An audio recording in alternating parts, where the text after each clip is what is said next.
Pokoj vám, milí bratia, milé sestry. Chcem sa teda spolu s vami pozrieť na biblický text, ako ho zapísal evanjelista Lukáš v 5. kapitole takto. Raz, keď sa zástup valil na neho, aby počúval slovo Božie, stál vedľa Genezareckého jazera a uzrel dve lode pri jazere.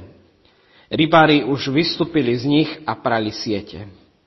Vstúpil teda na jednu z lodí, ktorá patrila Šimonovi, a prosil ho, aby maličko odrazil od brehu. I posadil sa z lode, učil zástupy. Keď prestal hovoriť, povedal Šimonovi: odraz na hlbinu, spuste siete a lovte. Odpovedajúc mu, Šimon povedal: majstre, celú noc sme sa namáhali a nič sme nechytili, ale na tvoje slovo spustím siete. Len čo to urobili, zahrnuli veľké množstvo rýb, takže sa im siete trhali. I dali znamenie pomocníkom na druhej lodi, aby prišli a pomohli im. A oni prišli a naplnili obe lode, takže sa ponárali. Keď to videl Šimon Peter, padol Ježišovi k nohám a povedal: odíď odo mňa, Pane, lebo som hriešný človek. Hrôza sa ho totiž zmocnila i všetkých, ktorí boli s ním nad lovom rýb, ktoré ulovili. Podobne aj Jakuba a Jána, synov Zebedových, spoločníkov Šimonových, i povedal Ježiš Šimonovi: neboj sa, odteraz ľudí budeš loviť. A potom priraziac k brehu všetko zanechali a nasledovali ho. Amen. Toľko je slov písma.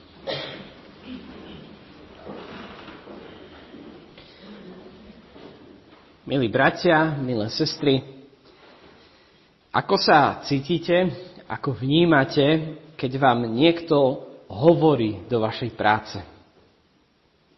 Ako sa cítite, keď vám niekto hovorí do remesla alebo zamestnania, ktoré vykonávate už niekoľko rokov?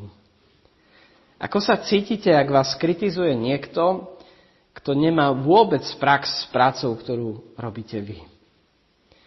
Nie je to asi nič príjemné. Občas si ako kresťania musíme zahryznúť do jazyka, aby sme takému človeku nič zlé nepovedali.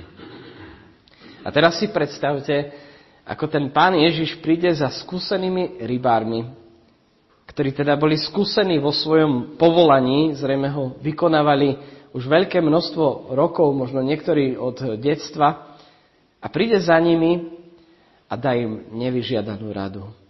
Hovorí Šimonovi a ostatným učeníkom: odraz na hlbinu, spuste siete a lovte. Táto rada ide proti zaužívaným poriadkom lovu vtedajšej doby, pretože rybári tej doby sa báli loviť v hlbokých vodách. Pretože to bolo pre nich nebezpečné. Báli sa, že sa potopia, že sa utopia, báli sa smrti. Báli sa hlbín, lebo sa desili toho, čo v tých hlbinách sídli. Vtedajší antický človek vnímal dno mora ako temné miesto, kde neprebýva Pán Boh. Vnímali to ako také miesto, kde sú temné bytosti. Mali svoje pohodlie na plitčine pri brehu. Tam bola ich životná istota. Nepotrebovali ísť hlbšie. Pán Ježiš ich ale vytrháva z komfortnej zóny. Posiela ich na hlbinu. A tam vytiahnu plné siete plné rýb, ktoré sa im trhajú. Siete tak plné, že musí prísť iná loď, aby im pomohla tie siete vytiahnuť, a obe lode sa začnú ponárať. Bratia a sestry, túto tému, tento príbeh som si dnes zvolil preto, lebo v piatok na detskej besiedke o tom rozprávala moja manželka. A ja som o tejto téme hovoril zase na doraste. A tak som to chcel skompletizovať, aby toto slovo zaznelo aj na službách Božích. Vnímal som, že Pán Boh ma vedie k tomuto biblickému textu. A prečo? Pretože to, čo nasleduje po veľkom love rýb, je pozvaním aj pre nás.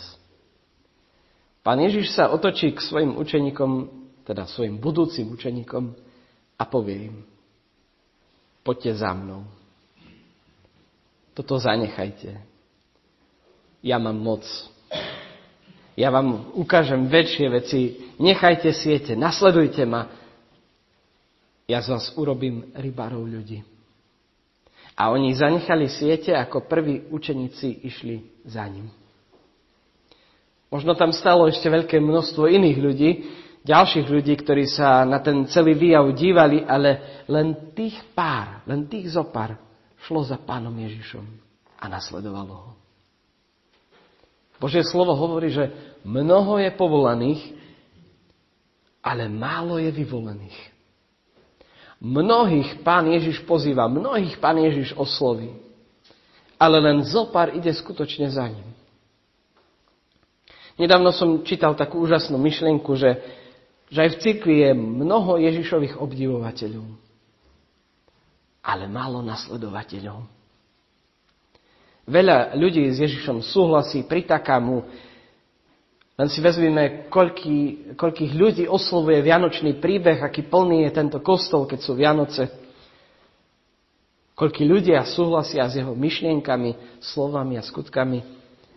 A pomyselne mu tak fandia, prikyvujú. Ale len zopár ide skutočne za ním. Ako zistím, či som Ježišovým obdivovateľom, alebo jeho nasledovníkom?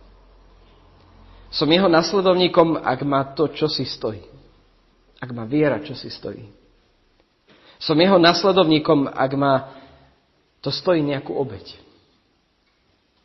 Fanúšik na futbalovom zápase len stojí, píska, tlieska, fandí, ale nezapojí sa do zápasu.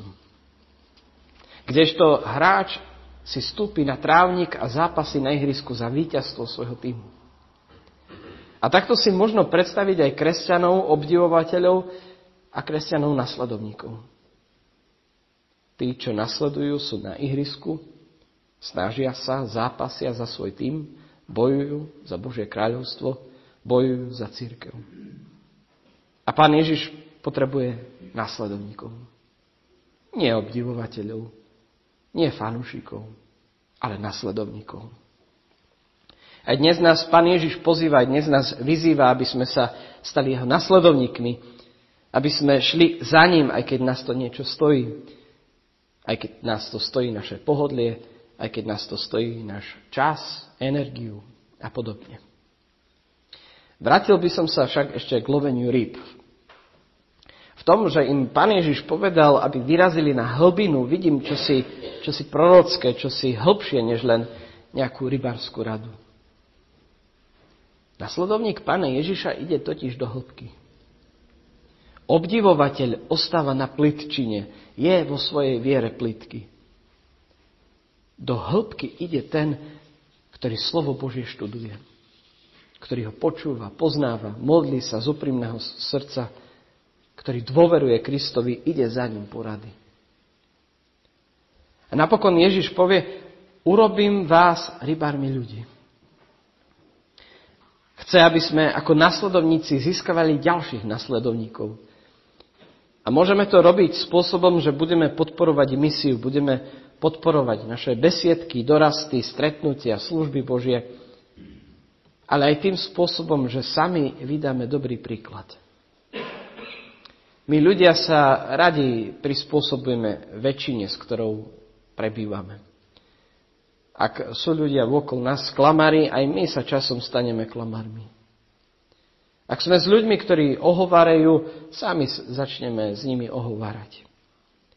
Ak sme s ľuďmi, ktorí robia nejaký hriech, sami ho časom začneme robiť spolu s nimi. Prispôsobíme sa väčšine. Nedávno som čítal taký pekný príklad, že človek môže byť v miestnosti s inými ľuďmi buď teplomer, alebo termostat.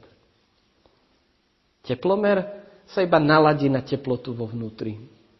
Teplomer sa prispôsobí teplote. Prispôsobí sa ľuďom, medzi ktorými sa nachádza. Teplomer je človek, ktorý kráča s prúdom, stane sa ako ostatní. Ale termostat nie. Termostat nastaví teplotu v miestnosti. Máme moc, aj my ako kresťania, priniesť pokoj, kde pokoj nie je. Máme moc priniesť svetlo tam, kde je tma. Máme moc priniesť pravdu tam, kde je lož. Máme moc prinášať so sebou Božie kráľovstvo, svojou troškou byť rybárom ľudí. alebo aspoň očkom na sieti cirkvi, ktorá chýta pre Božie kráľovstvo. A tak teda, bratia a sestry, 3 odkazy má dnešná kázeň. Za prvé, Pán Ježiš nás pozýva stať sa nie jeho fanúšikmi, nie jeho obdivovateľmi, ale jeho nasledovníkmi. Toto od nás chce. Chce, aby sme ho nasledovali. A to je niečo, čo nás stojí obete. Viete, učeníci toho najviac obetovali, tí, o ktorých sme počuli v príbehu. Zanechali všetko a šli za ním. Nechali tam siete, lode, išli za ním. Toto od nás Pán Ježiš nemusí chcieť, nemusí od nás hneď teraz chcieť, aby sme všetko zanechali, ale skúmajme, bratia a sestry, skúmajme, čo chce a kde chce, aby sme priniesli vo svojom živote obeť. Za druhé, druhým odkazom je, nasledovník ide na hlbinu. Nie je plytký vo svojej viere. Pán Ježiš chce, aby sme skúmali, aby sme rástli vo viere, aby sme išli do hlbín, do hĺbky. A za tretie, tretím odkazom je, aby sme lovili pre Božie kráľovstvo. Aby sme sa stali rybármi ľudí. A to môžeme robiť podporou misie, ale aj tým, že sa staneme očkom na sieti. Staneme sa ním tak, že sa prestaneme prispôsobovať väčšine, ako sa teplomer prispôsobuje teplote v miestnosti, ale staneme sa termostatom, ktorý nastaví teplotu v miestnosti. Budeme tí, čo prinesú svetlo do tmy, do temnoty hriechu. Amen.